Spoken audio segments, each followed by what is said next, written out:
Hi everyone, this is the third grade enhanced math week 12 introduction to decimal solution video. Let's start off by reading the below. Below is an example of a decimal 23.75. The tens digit is the 2 on the very left, whereas the units digit is the 1 just before the decimal point on the left as well. As we know, units digit starts on the right as always, but remember that we shouldn't cross the decimal point because once we cross the decimal point, that is less than 1, whereas the numbers on the left of the decimal point are more than 1 or exactly at 1. So the units digit always starts on the right from the left of the decimal point, so the units digit is of course 3 on here, whereas the tens is next to 2 on the left side. Whereas if we see on the 75 on the right, the 7 represents the tenths, which is 1 out of 10, whereas the hundredths is the 5, which represents 1 out of 100. And it's always on the right because it's less than 1, which just represents 0.75, the 75 on the right. Decimals on the number line. So as we see here, for example, the two red brackets, it represents 0 and 1.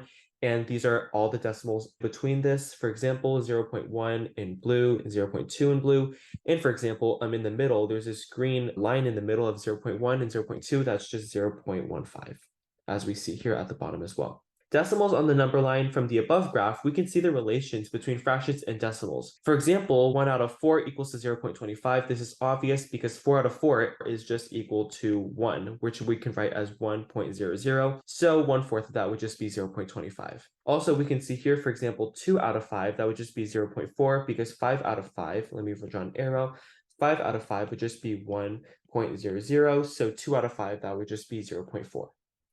Note that some simple relations like the above are included in Star Math Renaissance, the third grade test. The addition and difference between decimals are similar to those of whole numbers. For example, let's look at 1.2 plus 3.5 equals to 4.7. Like always in regular addition, we start from the right. So 2 plus 5 equals to 7. There's no need to carry over, so we can simply just ignore the decimal and move on to the left side. 1 plus 3 equals to 4. We add on the 4 at the bottom, but remember that we have to place back the decimal point because we didn't carry over, so it just drops down like that. Now let's move on to an example where we have to carry over. Let's look at 4.85 plus 1.35 equals to 6.20. As always, we start from the right side, so 5 plus 5 equals to 10, but we need to carry over a 1. So 8 plus 1 equals to 9, 9 plus 3 equals to 12, and 12 we need to carry over again, so 1 plus 4 equals to 5, 5 plus 1 equals to 6. As we see here, the decimal points are right here, so as always, we need to drop them down to the same position, so therefore it's 6.20. Moving on, this subtraction is similar. Let's start off with 3.5 minus 1.2 equals to 2.3. 3.5, we start off with 5 minus 2 equals to 3 on the right, and 3 minus 1 equals to 2. There's no need to carry over, so it's just 2.3. Whereas let's move on to the rightmost one, 4.12 minus 1.35, that equals to 2.77.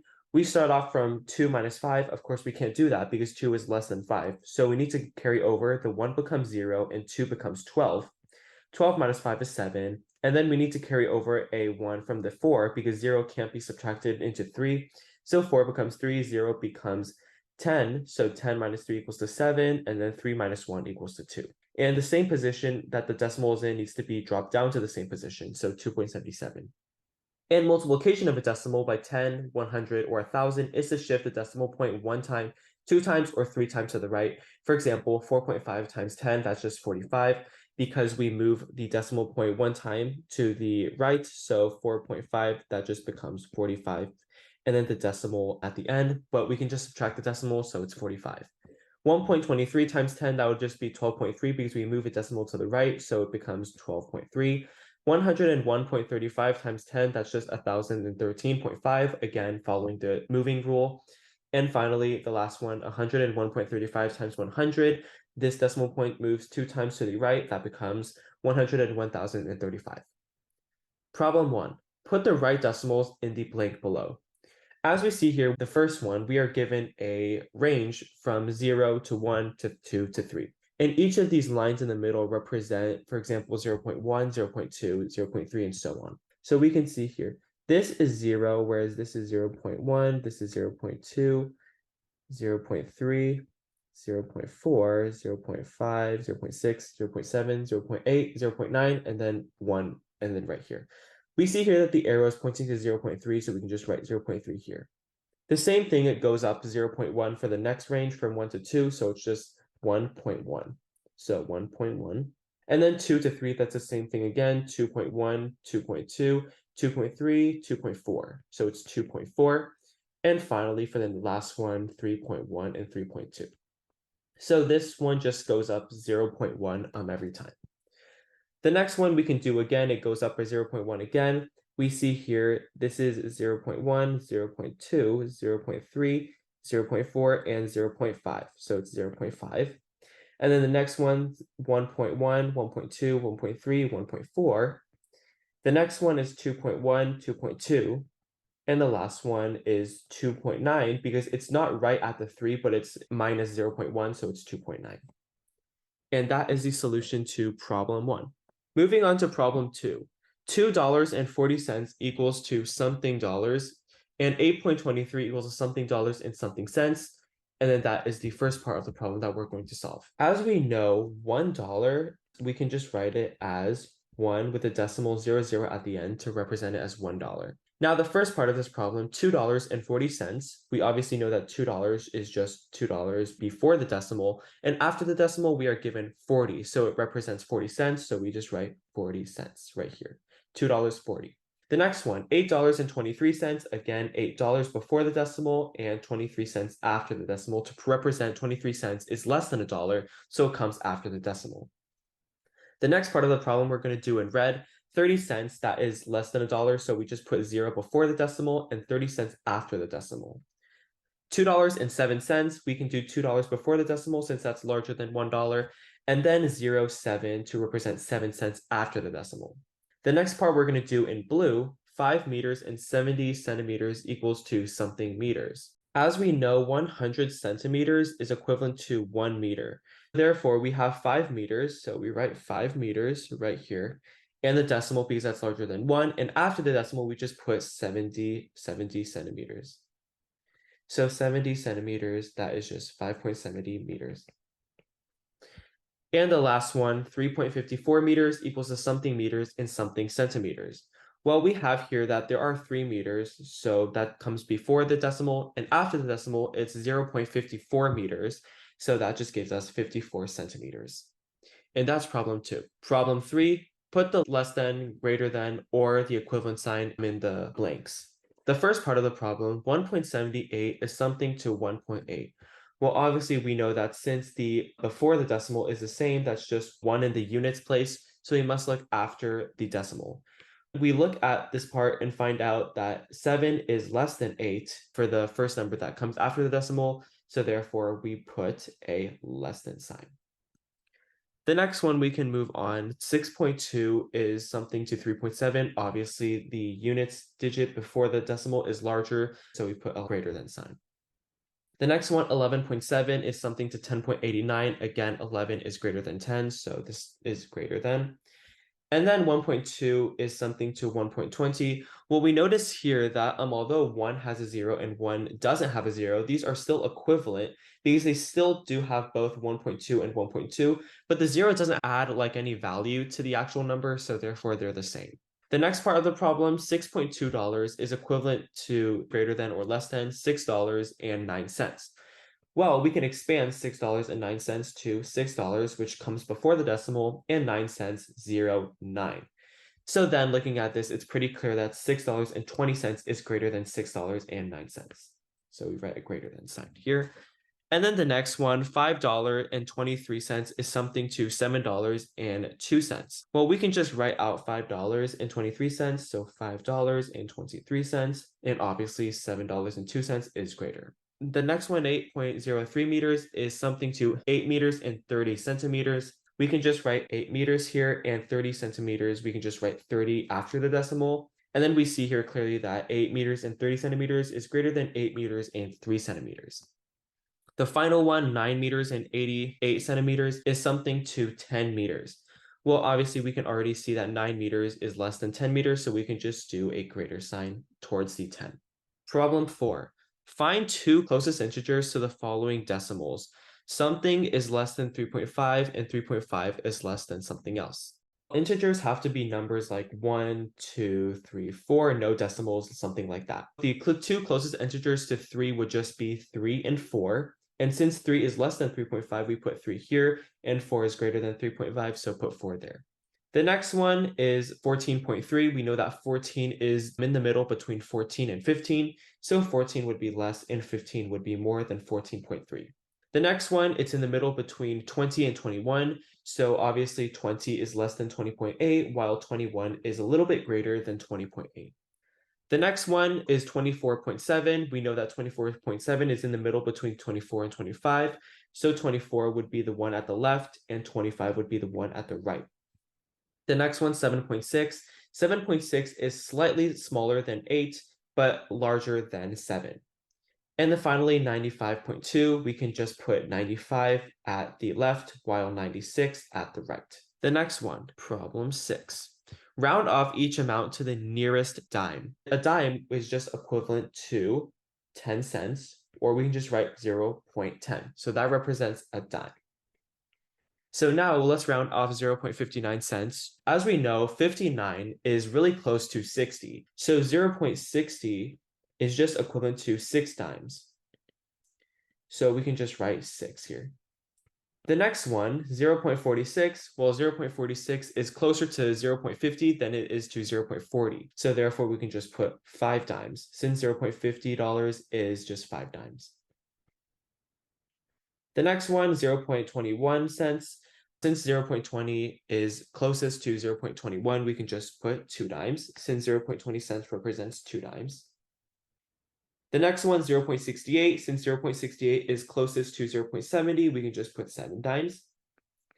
And 0.74 is again closer to 0.70, so again 7 dimes. And finally, 0.87 is closer to 0.90 than 0.80, so you just put 9 dimes. Each dime representing 10 cents. Problem 6. On the number line, where should the fraction 1/3 be placed? Here we have a number line from 0 ranging to 1 with multiple decimals in between. We're given the fraction 1/3.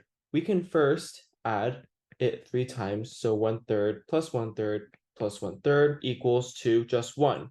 Okay, and once this equals to 1, let's focus on 0.3 and 0.4. We can do 0.3 plus 0.3 plus 0.3 equals to 0.9, so a little bit less than 1. However, let's look at the next one, 0.4 plus 0.4 plus 0.4, we add it 3 times again. This time it gives us 1.2, which is above 1. So instantly we know that the answer should be B. It's between 0.3 and 0.4, because 1 is in between 0.9 and 1.2. Problem 7. James ran a distance of 3.4 miles on Saturday as a part of his morning workout. On Sunday, he ran 4.3 miles. How many miles in all did James run over the weekend? Okay, so as we see here on Saturday, he ran 3.4 miles, so 3.4 miles. And then on Sunday, he ran 4.3 miles. Sunday, 4.3 miles. All we have to do is add these two together. So 3.4 plus 4.3. And don't let the decimal point confuse you because it's just like regular addition. We just start from the right side again. 4 plus 3 equals to 7, and 3 plus 4 equals to 7 as well. But remember that we have to drop down the decimal point, so it becomes 7.7. So he ran 7.7 miles. Problem 8. Nam bought 2 bags of chips. If each bag cost $4.6 and he gave the cashier $10, how much would he get in return, or in this case, change? If Nam bought 2 bags of chips, each bag costs $4.6, we just add the 2 bags together if each bag costs $4.6. So 4.6 plus 4.6, 6 plus 6 is equivalent to 12, so we write the 2 first, but carry over the 1. Then 4 plus 1 would equals to 5, 5 plus 4 equals to 9. We then drop down the decimal, becomes $9.20. So $10 and $9.20, the difference would just be, hold on, let me write this down, minus $9.20. The difference would just be 80 cents. And that would be the amount of money that he got in return. Problem 9. Terry has $103.42 in his savings account. His brother Jack has 10 times that amount. How much money does Jack have in his savings account? So remember that we previously learned that when we're multiplying by tens, 100s, or thousands, we move the decimal point to the right respectfully. So in this point, multiply by tens. So multiply by tens equals to move decimal point one step to the right. So if we move one step to the right, 103.42, this decimal point moves in between 4 and 2. So this becomes 1,034.20.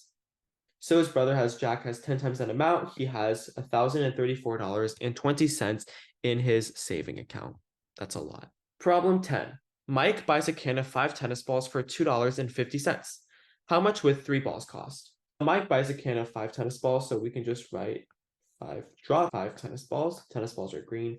These in total are $2.50. So if we divide them by 5, we would just get that each one is $0.50. $0.50 and so on. Okay, so if each are $0.50 and he wants to buy 3 of these balls, then that would mean that he would need to add 0.50 3 times together. And we know that 50 cents and 50 cents equals to $1. So that equals to $1, 50 cents plus 50 cents. So $1 plus another 50 cents, that would just be $1.50. And that would be how much 3 balls cost. Problem 11. Javier went to Burger Box and bought lunch. He ordered a burger and a milkshake for $4.47. He paid with a $5 bill. How much change did Javier get back? For this problem, let's write out $5 in the amount of money, and then we subtract the amount that he was supposed to owe, since that's what he paid. So minus $4.47. Well, obviously, we know that we need to carry over. This 0 needs to carry over from another 0, but since we can't carry over anymore, so that 0, the 0 highlighted in green, must carry over from the 5. So the 5 becomes 4, and the 0 becomes 9, since it gets borrowed from by the 0 on the very right. So the 0 on the right becomes 10, and 10 minus 7 equals to 3, and then 9 minus 4 equals to 5. And 4 minus 4 is 0. So we just write 53 cents. The answer is 53 cents. So now we need to locate which image represents 53 cents. As we see here at B, we see here that there are 2 quarters. Since there are 2 quarters, each quarter represents 25 cents. 25 cents plus 25 cents, that equals to 50 cents. Plus the 3 pennies. Pennies are very easy to recognize. Then 3 pennies equals to 3 cents more equals to 53 cents in change exactly. Therefore, how much change did he get back? 53 cents, and the answer is B. And final problem, problem 12. The cost of petrol is 149.9 cents per liter on a Tuesday and 153.5 cents per liter the next morning. What was the increase in cents per liter overnight? In order to see what was the increase, we need to subtract 149.9 from 153.5. So let's write 153.5, subtract 149.9. Obviously, we can ignore the decimal sign for now. So 5 needs to borrow a 1 from the 3. The 3 becomes a 2, and the 5 becomes a 15. The 15 minus 9 equals to 6, and then 2 needs to borrow a 1 from the 5 on the left. So the 5 becomes a 4. The 2 becomes a 12. 12 minus 9 equals to 3. And then 4 minus 4 is 0. And of course, 1 minus 1 is also 0.